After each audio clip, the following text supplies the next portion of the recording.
Isang magandang araw po sa inyo lahat, mga minamahal kong mga kapatid sa Panginoon. Ito po ang inyong lingkod, si Pastor Ruel Camia po, mula po dito sa Winnipeg, Manitoba, Canada, para po sa ating pag-aaral ng salita ng Diyos ngayon pong umaga. Welcome po sa Tinig ng Pag-asa. Ang ating pong pag-aaral ngayong umaga ay continuation ng series sa prayers. At ang atin pong tatalakayin sa araw na ito ay pinamagatang understanding the different types of prayer. At ito po ay hahanguin natin sa Ephesians chapter 6 verse 18 at Philippians chapter 4 verse 6. Atin pong uunawain ang iba't ibang uri ng mga dalangin ayon sa sinasabi ng banal na kasulatan. Atin pong basahin ang mga talata.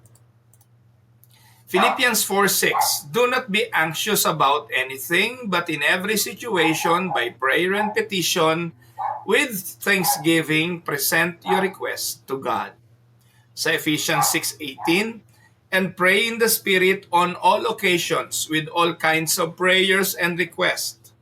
With this in mind, be alert and always keep on praying for all the Lord's people. Pagpalain nawa ng Panginoon ang pagkabasa at pagkadinig ng kanyang mga banal na salita na sa araw na ito'y ating pagbubulay-bulayan. Sa nakalipas na mga araw, natalakay na po natin ang definition ng what prayer is, and then we discuss why should we pray.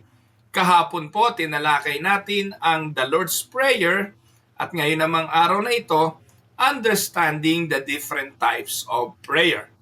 Sa araw-araw po na pag-aaral natin sa series na ito, palagay ko po ay nadadala tayo ng mga aralin na ito sa malalim na pagkaunawa. Ba't ba tayo nagdadasal? At ano nga po ba ang panalangin at ang iba't ibang uri nito?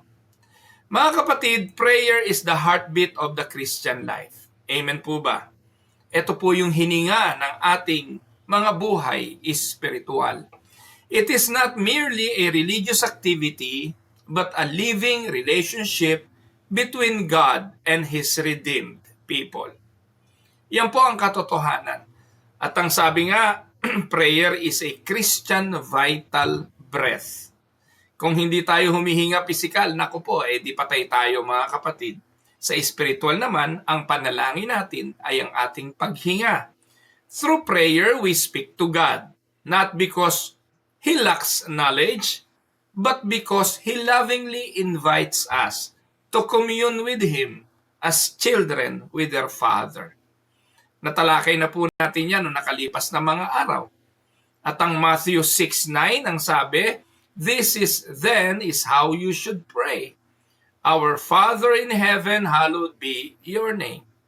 Sa Romans 8:15, the Spirit you receive does not make you slaves, so that you live in fear again. Rather, the Spirit you received brought about your adoption to sonship, and by Him we cry, Abba, Father. Many believers struggle in prayer not because they lack faith, but because they lack understanding. Ang akala nila ang panalangin ay puro paghingi. Ang panalangin ay kapag may kailangan lang. Hindi natin naiintindihan na may iba't ibang uri ng panalangin at ang bawat dalangin na ito ay dapat nating naiintindihan at ating inuunawa. Because the more we understand prayer, the more we will become so effective in praying. Alam niyo po mga kapatid, meron pong mga mauhusay magluto. Amen? Hindi lahat ay nakapagluluto. Merong tinatawag na talagang passion nila yung pagluluto. Paborito ika nila. At ganoon din naman, kaya nagiging effective yung mga taong nagluluto, hindi lang dahil gusto nila ito, kundi inaaral nila papaano ma-develop ang pagluluto. And so it is mga kapatid, sa iba't ibang uri ng mga trabaho, career, or hilig, in any kind of thing that we usually do. Sportsman yan, o kung yan man ay mga career or hilig or libangan, kailangang naiintindihan mo yan. At pagkatapos mo yung maintindihan, idinidevelop mo yan, kaya ka lalong gumagaling sa larangan na yan. Ganon din sa pananalangin. Often, prayer is reduced to only asking for things. And when in Scripture, prayer takes many forms. Hindi lang ito basta paghingi. Take note, praying is not only petition. It is not just asking something. There is a lot more in prayers that we need to learn and we need to practice. The Bible presents prayer as rich, diverse, and deeply rooted in God's sovereign purpose. Kaya nga sa Ephesians 6:18, ano sabi ni Paul? He exhorts believer to pray. No? Pray in the Spirit. When? In all occasions. Sa lahat ng okasyon. With all kinds of prayers and requests. So, iba yung request. There are kinds of prayers. Inilagay nga lang sa dulo ni Pablo dyan yung request. Most of the time, ito yung nauuna sa atin, yung request. Pero sinabi ni Pablo, manalangin tayo sa Espiritu sa lahat ng okasyon with what? All kinds of prayers. Now, the answer or the question that we will ask, ano yung all kinds of prayers na yun? And with this in mind, ang sabi ni Paul, be alert and always keep on praying for all the Lord's people. So, in this verse, it tells us that prayer is not only dimensional or not one-dimensional. Maraming bagay na dapat maintindihan. There are different types of prayer. And each prayer serves a unique purpose in the believer's walk with God. Whether expressing worship, whether repentance, whether thanksgiving, whether dependence, or intercessions. Those are types of prayer. Nakuha niyo po mga kapatid? Minsan, pag ang alam lang nating dasal ay pengi nito, pengi noon, ito po yung pinaka walang kwentang klasing dasal. At ang sabi nga ng Bible, kung mga ganun minsan pwede na nating hindi hingin Bakit? Kasi ang sabi ng Matthew chapter 6, hindi pa binubuksan ng ating labi ang kailangan natin, alam na yun ng Diyos. So God is no longer interested on what you want, on what you need. Because the promise of God for His children, He will provide our needs. Amen? Kung kailangan lang din ng buhay ang pag-uusapan, sasabihin ko po sa inyo, maybe this is something new to you. Pwede nyo nang hindi sabihin sa Diyos. Kasi alam na yun ng Diyos At ang Diyos responsible bilang mabuting ama na i-provide ang pangangailangan ng kanyang mga anak. Tatanungin kita bilang ama o bilang magulang, araw-araw ba humihingi ng kanin ng anak mo? Araw-araw ba humihingi ng baon ng anak mo? Hindi ba bilang isang mabuting magulang, responsibilidad na nating ibigay ang mga bagay na kanilang kailangan? So if prayer will only concentrate on the things that we need, mga kapatid, alam na yun ng Diyos Hindi naman araw-araw dumadalangin ng mga Israel na bumagsak yung mana sa ilang. That was promised by God to them. And it was given by God to them. Hindi pumapalya yun. So kung ganun lang ang panalangin and those are the only things that we approach God to prayer, ay napakahina pa ng ating pagkaunawa sa dasal. At sasabihin nga natin na, why do I need to pray? Kung ang dalangin ko nakasentro lang, one-dimensional sa paghingi ng aking kailangan. Naintindihan niyo po? Kaya there's a lot more things to prayer na hindi natin naiintindihan. So, mga kapatid, understanding the different types of prayer will help us, one, pray more biblically, not mechanically. Kaya kahapon, pinaliwanag kong mabuti yung the Lord's Prayer Kasi for the Roman Catholic, ginawa itong mechanical. Ano ibig sabihin? Talagang directly kung ano yung sinabi ng Panginoong Jesucristo on how you will pray, the Lord's Prayer, verbatim. Our Father who art in heaven, hallowed be thy name, thy kingdom come, thy will be done on earth as it is in heaven. Give us this day our daily bread and forgive us our sins as we forgive our debtors. Lead us not into temptation, but deliver us from evil. Amen. Mechanical. But understanding the types, the different kinds of prayer, help us to pray more biblically, properly, according to what Jesus had taught. So understanding the different types of prayer, second, grow in spiritual maturity. It will help us to align our hearts with God's will, and it will help us deepen our relationship with God and participate in God's work through obedient faith. Dami pala, Pastor Ruel. Yes! Ang dami nating matututunan sa pagkaunawa natin sa uri ng mga panalangin. Dadalahin tayong manalangin ng biblikal, lumago sa espiritual, i-align ang ating puso sa kalooban ng Diyos, palalimin tayo sa relasyon sa Ama, at maging kabahagi tayo sa gawain ng Panginoon sa pamamagitan ng pagsunod sa pananampalataya. From a Reformed perspective, prayer does not change God's eternal decree. Ang panalangin ay hindi pagbago sa mga kalooban ng Diyos, but it is one of the ordained means by which God accomplishes His will. Ang panalangin ay means of grace. Daluyan ito ng pagpapala ng Diyos. Ginagamit ng Diyos sa pagtupad ng kanyang kalooban ang dalangin ng kanyang mga anak. So as we study the different types of prayer found in Scripture, katulad ng natutunan natin yung ACTS principle, ACTS, Adoration, Confession, Thanksgiving, Supplication.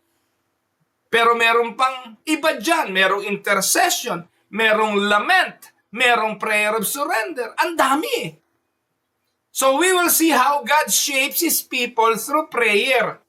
And each type of prayers na ating i-discuss, dalahin nawa tayo sa mas malalim na pagkaunawa sa iba't ibang uri ng dasal.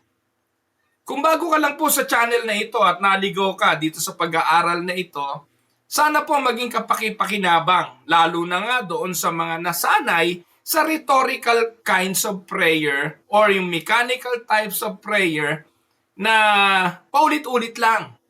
These lessons invites us not to just learn about prayer, but to become people who pray with understanding, with depth and confidence, trusting that God hears, God rules, and God answers according to His perfect will. Amen? Now, let us now go to the different types of prayers. 1. The adoration, or what we call praise. Gaano kadalas natin ginagawa yan? Yung pagpupuri sa Diyos. Na kapag tayo magdadasal, walang iba kung hindi concentration lang sa pagpupuri sa Kanya. Alam niyo po mga kapatid, prayer that honors God for who He is what we call adoration. Ano ang focus ng prayer na ito? Ang focus ng adoration is God's character, God's greatness, God's holiness. Kaya paborito ko po yung kantang Holy, Holy, Holy eh. Holy, holy, holy, Lord God Almighty. Yun ay hymn, pero hymn of praise. Yun po mga kapatid ay adoration. Yun po'y panalangin ng mga anak ng Diyos. Saan? Sa karakter ng Diyos, sa greatness ng Diyos, at sa holiness ng Diyos. Kaya, mahalaga na meron tayong ganitong uri ng dasal. Kailan tayo nagbigay ng panahon, mga kapatid, na ang ating panalangin ay just solely adoration and praise? Kasi talaga madalas ano lang ito parang addendum lang ito sa ating mga panalangin dahil aminin man natin o hindi, most of our prayer centers on what we ask, what we request. Yung mga gusto ng buhay natin. At kung adoration ang pag-uusapan, addendum lang ito, addition, para bang patis sa isang sinigang. Pwedeng wala. Ganun natin itrato ang panalangin Na parang complete naman ang prayer kung ang laman nito'y paghiling lang, supplication lang. But no.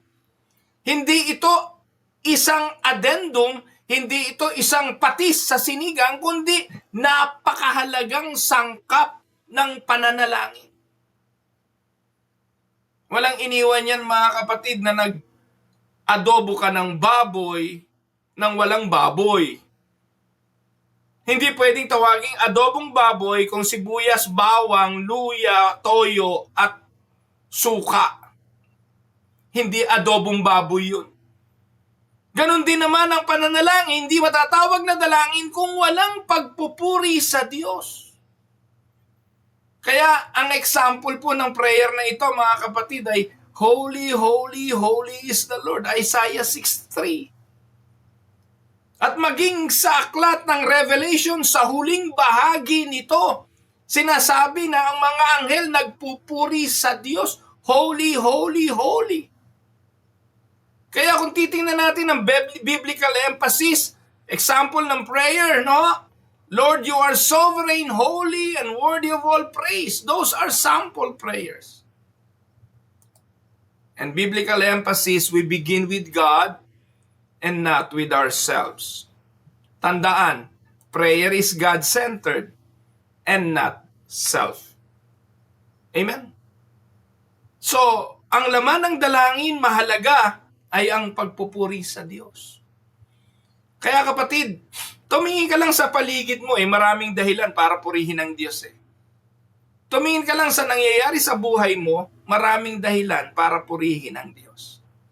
Na minsan, katitingin nga natin sa ating mga sarili na pagtuunan natin ay ang pangangailangan, yung mga kulang, yung mga lacking at yung mga gusto pa nating mangyari, hindi natin pagbibigyan ang adoration at ang masusunod puro supplication. Amen? Second types of prayer, yung tinatawag na confessions. Napakatindi ng kapal ng muka ng mga taong sa kabila ng namumuhay sa kasalanan ay hingi pa rin ang hingi. Mga kapatid, ewan ko kung kaya nyo na kayo ay nakagawa na ng kalapastanganan sa isang tao and yet kaya nyo pa lumapit sa kanya at humingi pa. Sa Diyos kaya. Yung prayer of confession, mga kapatid, ay prayer that acknowledges sin and seek forgiveness. Naalala niyo pa, mga kapatid, yung alibugang anak, yung bunso na kinuha yung kanyang yaman, yung kanyang mana, lumayas, pumunta sa ibang lupain, inubos ang lahat ng kanyang namana sa mga walang kapararakang klase ng pamumuhay.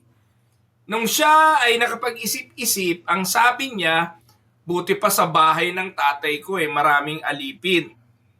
Kumakain ng sapat sa araw-araw. Samantalang ako, napakatindi ng gutom ko rito ngayon. Dati pagkain ng baboy kinakain ko. Ngayon, pati pagkain ng baboy wala nang magbigay. Nakikipag-agawan pa siya sa baboy. So sabi niya, babalik ako sa aking ama.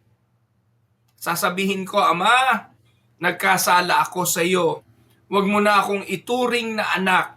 Ibilang mo na lang ako bilang isa sa iyong mga alipin. That is confession. Prayer that acknowledges sin and seeks forgiveness. Hindi na bilang anak. Samantalang ngayon, napakarami, ganito kakapal ang mga muka. Ama, anak mo ko. I claim I am your son. I declare that I am your son. In the name of me being your son. I want this, I want that, I claim that, I decree, I manifest. Nakuha niyo po mga kapatid. Ano tawag doon? Again, ulitin ko, kagaya ng diniscuss ko kahapon, mga spoiled brat. Mga anak na patapos magkasala sa ama, ang kakapal pa ng muka na magdeklara at i-claim na sila'y anak. Hindi ganoon. We should not approach God that way. Ang sabi nga nung anak, huwag niyo na akong ituring na anak.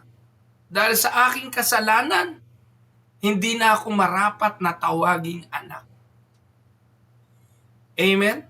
Wala siyang hiningi.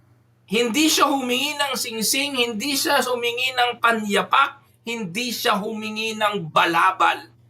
Pero ang ama na nakakaalam ng lahat, lalo na ng katotohanan ng pagsisisi, yung bagay na hindi natin hinihingi, ibibigay ng mabuting ama. Naalala niyo si David, Haring David, nang nagkasala siya kay Bathsheba. Sa Psalms 51, ganitong nangyari. Pagkatapos siyang konfrontahin ni Nathan, eto ang dalangin ni David. Have mercy on me, O God, according to your unfailing love. According to your great compassion, blot out my transgressions. Diyos lang ang pwedeng gumawa niyan. Diyos lang ang pwedeng magtanggal ng ating pagkakasala. Wash away all my iniquity and cleanse me from my sin. For I know my transgressions and my sin is always before me. Against you, you only have I sinned and done what is evil in your sight. So you are right in your verdict and justified when you judge. Yan ang dalangin ni David. Pagsisisi. At ano sabi ng Bible? Huwag nating katakutan. Ang sabi ng Bible, if we confess our sins, He is faithful and just and will forgive us our sins and purify us from all unrighteousness. Amen? So ano ang biblical emphasis nito? We confess because we understand our total dependence on grace. Without the grace of God, we are nothing. Amen? So ano yung unang panalangin? Prayer of adoration and praise. Second, prayer of confession. Pangatlo, thanksgiving. Ayan. So yung mga walang utang na loob, binigyan at lahat, hindi man lang nagpasalamat. Binigyan ng pagising sa umaga, di man lang pinasalamatan.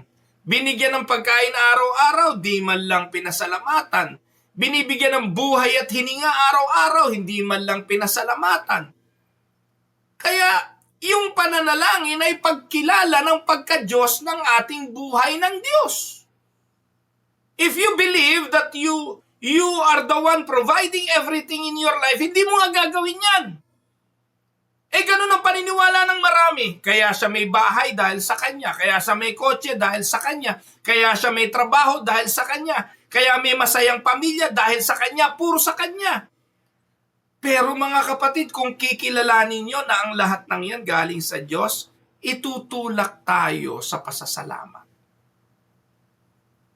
Ano yung prayer of thanksgiving? It is a prayer that expresses gratitude for God's grace and provision. 1 Thessalonians 5:18, give thanks in all circumstances, for this is God's will for you in Christ Jesus. Amen? Psalms 107 verse 1, give thanks to the Lord, for He is good, His love endures forever. Ang biblical emphasis nito, gratitude flows from recognizing every blessing comes from God's sovereign hand. Amen? Mga kapatid, walang rocket science sa ating pinag-aaralan. Lahat ng ito basic na dapat nun pa bilang mananampalataya, alam natin at ginagawa natin. Amen? Ito pa ho yung pang-apat. Ito yung paborito natin. Supplication. Ano naman yan, supplication? Yan yung pengi noon. Pengi nito. Penging ganyan. Puro pengi. Prayer that brings personal needs before God. Hindi naman yan masama. Hindi naman masamang humingi, mga kapatid. Sabi ng Philippians 4:6, do not be anxious about anything, but in every situation, by prayer and petition. With thanksgiving, present your request to God. Si Pablo nagtuturo sa mga Pilipos sa mga taga-Pilipos. No? Sa lahat ng sitwasyon daw, huwag mag-alala, sabihin sa Diyos sa panalangin. Yung panalangin may pasasalamat, sabihin mo sa Diyos kung anong gusto mo. Sa Matthew 7:7, sinabi nga ask and it will be given you. Seek and you will find. Knock and the door will be open to you. So anong biblical emphasis nito? We ask not to control God, but to submit to His will. At kung hihingi kayo, huwag naman yung hiling ng mga tinatawag na entitled children. Alam niyo po yung mga entitled children, yung mga brats, no? Nanunuhol pa sa Diyos I claim. Kasi anak ako ng Diyos I can claim. No? Di ba ganyan yung mga nagpa-power tripping ng mga anak ng congressman? Yung plaka ng sasakyan, congressman, di naman sila congressman, tatay nila. Gamit-gamit yung sasakyan ng senador na tatay niya. Ginagamit ang pangalan ng tatay niya. No? Para ano? Para masunod yung kapritsyo. At ganyan ang turo ng mga pastor ngayon. Gamitin nyo pangalan ni Jesus, anak tayo ng Diyos Di ba ganun yun? Privilege. For entitlement. Nakakahiya. Di ba ang ganda? No? Nakakapanood tayo ng mga Chinese series ngayon mga teledrama series. Yung mga anak ng CEO pero hindi pinapaalam na anak sila ng CEO. Di ba ang sarap panoorin? Kesa dun sa mga anak ng CEO na ubod na yayabang. Na ipinapangalandakan yung kanilang mga karapatan. Mga kapatid, walang question anak tayo ng Diyos. Pero tinuturuan tayo ng Diyos at tinahamon tayong maging humble. Hindi hambog. Ang turo kasi ngayon ng mga pastor, i-claim mo, yurakan mo si Satanas, tadyakan mo si Satanas. Para bang wala nang ginawa kundi ipangalandakan na meron siyang kapangyarihan. Mga kapatid, biyaya lang ng Diyos ang lahat. Hindi natin dapat ipagyabang. Amen? Ngayon, ano pa yung ibang klase ng prayer? Kasi most of the time, yan lang yung alam natin Acts, adoration, confession, thanksgiving, supplication.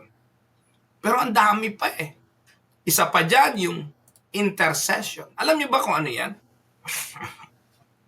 Intercession is a prayer offered on behalf of others.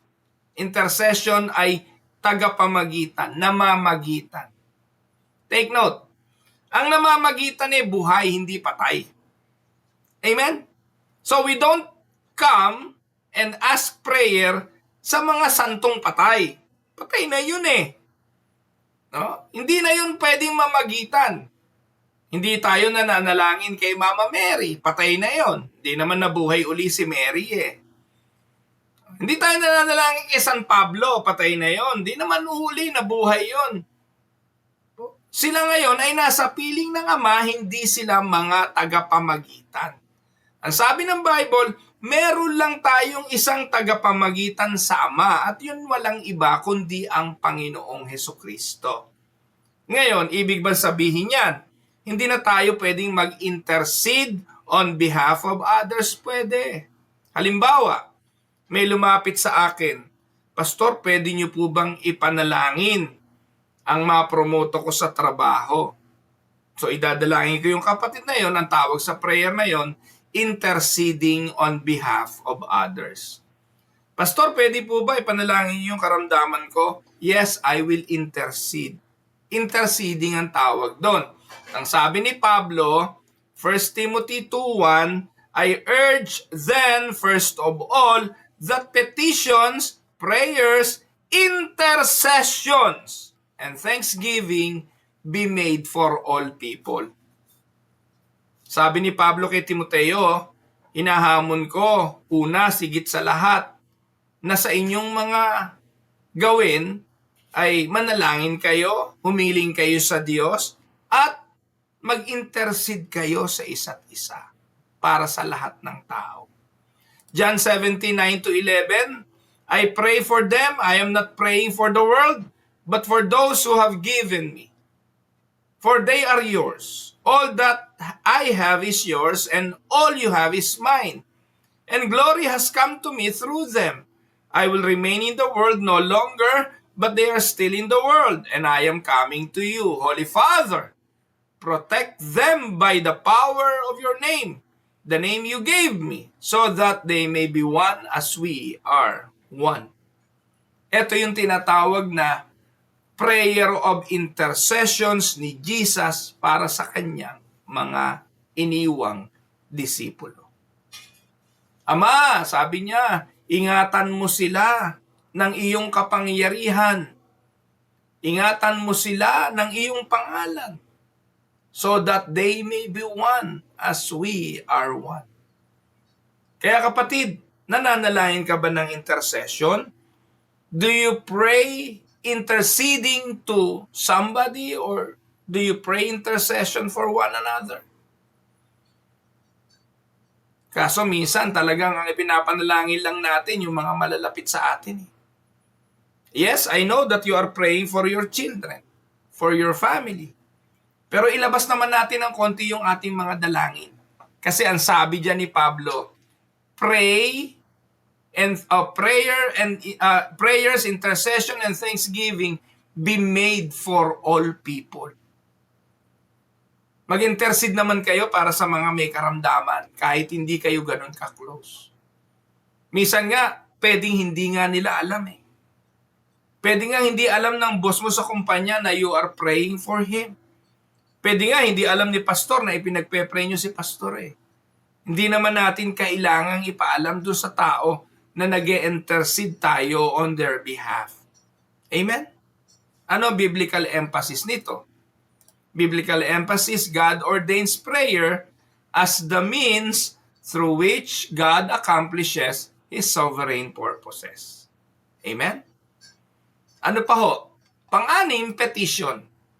Ito pong petition closely related ito sa supplication. But petition focus on a specific request. Ang example nito sa Bible ay si Hannah. Praying for a child. Araw-araw. Lumalapit siya sa Diyos, pumupunta sa templo para magdasal. Napagkamalan nga ito ni Eli na lasing eh. Dahil yung kanyang mga pananaghoy sa Diyos parang hindi na maunawaan yung kanyang sinasabi sa panalangin. Dahil sa kanyang pag-iyak. Sa 1 Samuel 1:10-11, in her deep anguish, Hannah prayed to the Lord, weeping bitterly. Di ko po alam kung anong paglalarawan meron dun sa weeping bitterly. Yung panalangin ng parang namatayan, na parang nawala ng mahal sa buhay, ganun katindi ang kanyang pagdulog. And she made a vow saying, Lord Almighty, if you will only look on your servant's misery and remember me, and not forget your servant, but give her a son, then I will give him to the Lord for all the days of his life, and no razor will ever be used on his head. That is the prayer of petition. A specific request. Hindi titigil sa kada dasal hanggat hindi tinutupad ng Diyos. At yung prayer nung persistent widow na tinalakay natin nung isang araw, na talagang lumalapit siya sa isang hukom sa parable ni Jesus ng persistent widow. Lumalapit siya araw-araw sa hukom para bigyang hustisya ang kanyang anak. Yun po mga kapatid ay prayer of petition. Amen? Pampitong uri ng dalangin yung tinatawag na lament. Alam niyo yung Book of Lamentation? Yun po ay panalangin ng panaghoy. Prayer that expresses sorrow, pain, or confusion before God. At yung mga salmo ay punong-puno ng prayer of lament. Many psalms, Psalms 13, Psalms 42, Psalms 88, kayo na po magbasa niya. Yan po ay mga panalangin ng panaghoy. Yung bang nag-uumiyak ka talaga sa Panginoon dahil sa matinding karanasan o pagdurusa, idinudulog mo sa Diyos. Meron din po mga kapatid na example si Jesus dyan. Even Jesus prayed a lamentation prayer. Saan natin makikita? Matthew 27:46. Sabi dyan, about 3 in the afternoon, Jesus cried out in a loud voice. Yung pong Eli, Eli, lama sabachthani. Nang ibig sabihin, my Lord, my God, why have you forsaken me? That is a prayer of lament. Madalas nating makikita ito mga kapatid sa mga lamay, sa mga burol. Yung panagoy na, Panginoon, bakit niyo po kinuha ang mahal ko sa buhay? Those are cry of lament. Minsan, yes, nakikita natin yung kababawan ng pananampalataya nung nagdadasal. Pero minsan naman, makikita natin yung pagtitiwala at pananampalataya sa ganong klase ng mga dasal at sitwasyon. Ano ang biblical emphasis nito mga kapatid? Ang biblical emphasis, lament shows faith, not unbelief. Because we bring our pain to God. Ang prayer of lament ay ang pagbibigay ng ating sakit sa Diyos. Eto, sample niyan, si David. Nang namatay ang kanilang anak ni Bathsheba. 7 days, ilang araw? Lagi na lang nakalupagi si David. Hindi kumakain, nakasuot ng sako, hindi naliligo. And he cried out to the Lord. Pagkatapos nang namatay yung sanggol at sinabi ng mga alipin na patay na yung sanggol, tumayo, nagbihis, kumain. Ang tanong ng mga tao ba't ganun? Nung naghihingalo pa lang naglulupasay kayo. Ngayon nung namatay na, dapat ngayon kayo tumangis, dapat ngayon kayo umiyak. Pero bakit kayo mukhang okay na? Mga kapatid, this shows faith, not unbelief. During the time that David was praying a lament type of prayer, he brings every pain to the Lord. At pagkatapos na ipakita ng Diyos ang kanyang layunin, tumayo si David, kumain, nagbihis, at nagpatuloy sa pagtupad sa layunin ng Diyos sa kanyang buhay. Amen? Pangwalong uri ng panalangin, eto mga kapatid. Maybe hindi nyo pa narinig ito, ito yung imprecatory type of prayer. Ano yung imprecatory type of prayer? Ito po yung prayer that calls for God's justice against evil. Take note mga kapatid, ang panalangin imprecatory ay hindi yung panalangin ni Kara David.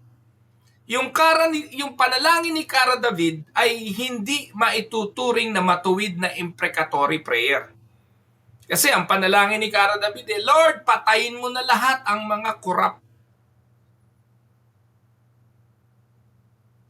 Hindi po ganon. Pagganti yun Pagganti. No. Ano naman yung imprecatory prayer? Ang prayer of imprecatory ay pagtawag sa Diyos na magbigay ng hustisya against evil. Yes, someone may call the prayer of Cara David an imprecatory types of prayer, pero kapag may galit ang iyong puso at ito'y bunga ng sama ng loob, sa tingin nyo kaya pakikinggan to ng Diyos? Kaya wag niyong isipin na kung may mga namamatay na congressmen, sinasagot yung panalangin ni Cara David. Hindi. Ito po. Sa Psalm 69, ang sabi dyan, "May their eyes be darkened so they cannot see." Yan po yung panalangin imprecatory ni David. Hayaan mo po na ang kanyang mga matay magdilim upang hindi nila makita, ang kanilang mga likod ay mabali forever, no? Bent forever, maging scoliosis, no po? "Pour out your wrath on them. Let your fierce anger overtake them. May their places or place be deserted. Let there be no one to dwell in their tents, for they persecute those who wound and talk about the pain of those you hurt. Charge them with crime upon crime. Do not let them share in your salvation. May they be blotted out of the book of life and not be listed with the righteous." That is the sample imprecatory prayer. Psalms 137, 7-9, "Remember, O Lord, what the Edomites did on the day of Jerusalem, on the day Jerusalem fell. Tear it down," they cried. "Tear it down to its foundation. Daughter Babylon, doomed to destruction. Happy is the one who repays you according to what you have done to us. Happy is the one who seizes your infants and dashes them against the rocks." So, those are imprecatory prayers. Ano ang biblical emphasis? Mga kapatid, pakinggan nyo ito. Ang biblical emphasis ng imprecatory prayer, we leave vengeance to God and trusting His righteous judgment. Kaya mamumuhay tayong may kapayapaan. Yung mga magnanakaw sa Senado, Kongreso, at kung sino-sino pa sa gobyerno, ibigay natin sa Diyos. Lord, lumalapit kami sa iyo. Ikaw na bahala. Parusahan mo. Pwede naman. Sabi nga dyan bulagin mo ang mata para hindi na sila makakita. Baliin mo ang likod. Pasabugin mo mga bituka. But take note, mga kapatid, ang pagganti ay sa Diyos. Yes, we can say anything to God. Sumbong mo. Sumbong mo yung kinasasamaan mo na loob. Pero huwag kang gaganti. Wala sa iyong mga kamay ang pagganti. Sumbong mo lang sa Kanya. Kung nasasaktan ka, sabihin mo sa Kanya. That is an imprecatory prayer. Prayer that calls for God's justice. Ang example nga rin dito ay yung persistent widow. Huwag kang magsawa, sabihin mo na sabihin hanggang sa dinggin ng Diyos ang iyong dasal. But again, ang bottom line, we leave vengeance to God. Amen? Now, eto na yung isa pa. Pangsyam, contemplative meditative prayer. Hindi ito yoga. Itong mga Kristiyano, nakikiyoga, nakikimeditate. Mga kapatid, hindi ho masama ang meditative prayer. Masarap tong ginagawa kapag nagsosolo ka sa bundok. No? Para bang napakatahimik and you contemplate. Prayer that focuses on quiet reflection on God's Word and God's presence. Sabi sa Psalms 146 verse 10, He says, "Be still and know that I am God. I will be exalted among the nations. I will be exalted in the earth." Sa Joshua 1:8, "Keep this book of the law always on your lips. No? Meditate on it day and night, so that you may be careful to do everything written in it. Then you will be prosperous and successful. So we are encouraged to do a contemplative prayer, meditative prayer. Yung bang tatahimik ka lang, makikipag-ugnayan ka lang sa Diyos, sasabihin mo lang sa Kanya ang kapayapaan ng iyong puso at babasahin ang Kanyang mga salita. Biblical emphasis ng contemplative meditative prayer, meditation is always rooted dapat in Scripture, not emptying the mind. Katulad ng ginagawa ng yoga. No? You are emptying your mind, wala kang iisipin. That is not the types of prayer na ating tinutukoy dito. Contemplative prayer, pinupuno natin ang ating isipan ng mga salita ng Diyos. Sa halip na pinapalaya natin ang isipan sa kawalan, katulad ng ginagawa ng yoga, hindi ganun ang ibig sabihin ng meditative prayer. Amen? And the last, pansampu na ito, ang panghuli, yung tinatawag na corporate prayer. Prayer offered together as the church. Pwedeng congregational prayer, pwedeng pastoral prayer, pwedeng prayer sa prayer meeting, basta sama-sama ang mga kapatiran sa pagdadasal. Ang example niyan, Acts 2:42, they devoted themselves to the apostles' teaching and to fellowship, to the breaking of bread, and to prayer. Ang biblical emphasis niyan, prayer is not only personal but a vital means of grace in the gathered church. Amen? Now, tingnan natin ang mga biblical examples. Habang tinatalakay ko naman, nagbibigay na ako na example eh. But for you to have a list of sample prayers in the Bible, narito po ang ilan. 1.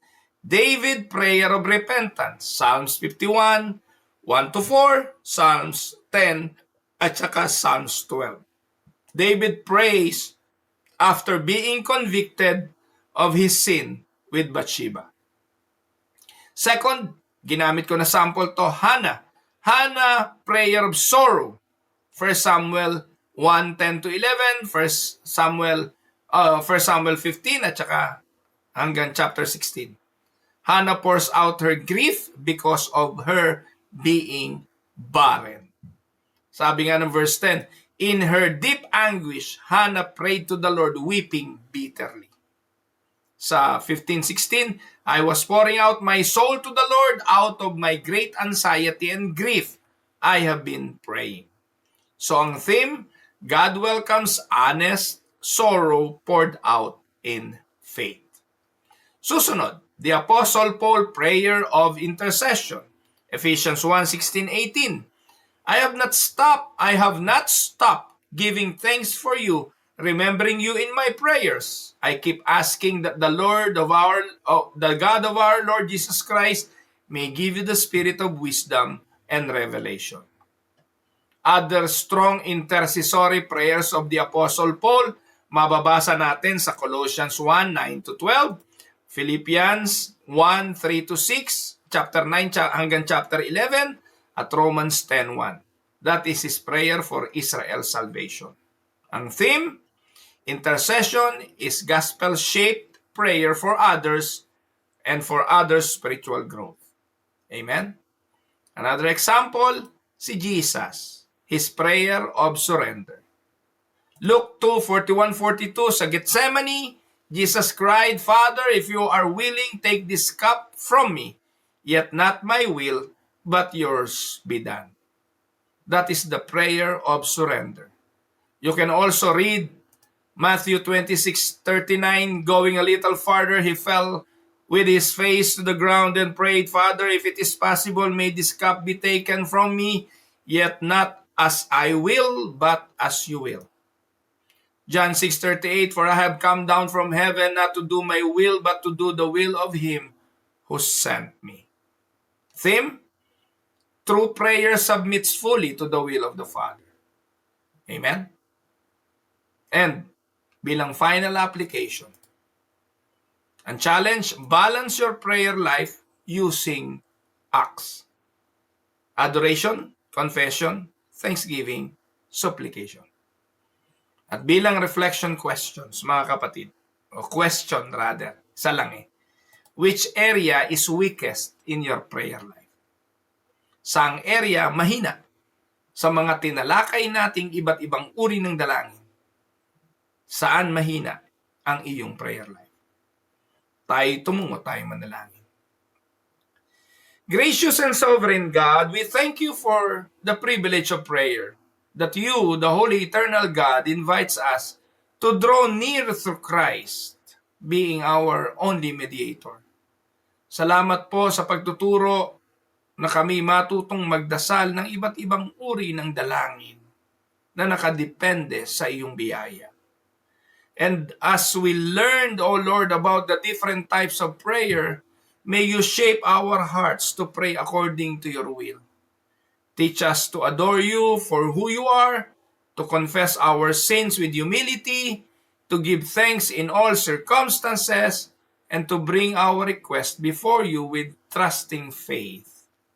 Help us also, O Lord, to intercede for others faithfully and to surrender our desires to your perfect purposes. Bantayan mo kami, Panginoon, na ang aming mga dasal ay wag nawang maging mekanikal. Bagkos, pangunahan mo kami ng iyong Espiritu sa lahat ng panahon ng aming pagdadasal. And may you grant us, O Lord, the strength to persevere. And may we always ask your will and not ours. This is our prayer in Jesus' name. Amen and amen. Nakaraos na naman, mga kapatid, ang isang linggo dito po sa Tinig ng Pag-asa. Dalangin ng aking puso na nakinabang kayo sa araw-araw nating broadcast. Happy Friday and may you enjoy the weekend. Magsimba po kayo sa linggo, makipag-ugnayan kayo sa Diyos sa panalangin, at huwag pabayaan ang ating mga buhay espiritual katulad ng pangangalaga din natin sa ating mga buhay pisikal. Ito po ang inyong lingkod, si Pastor Ruel, para po sa Tinig ng Pag-asa. God bless everyone.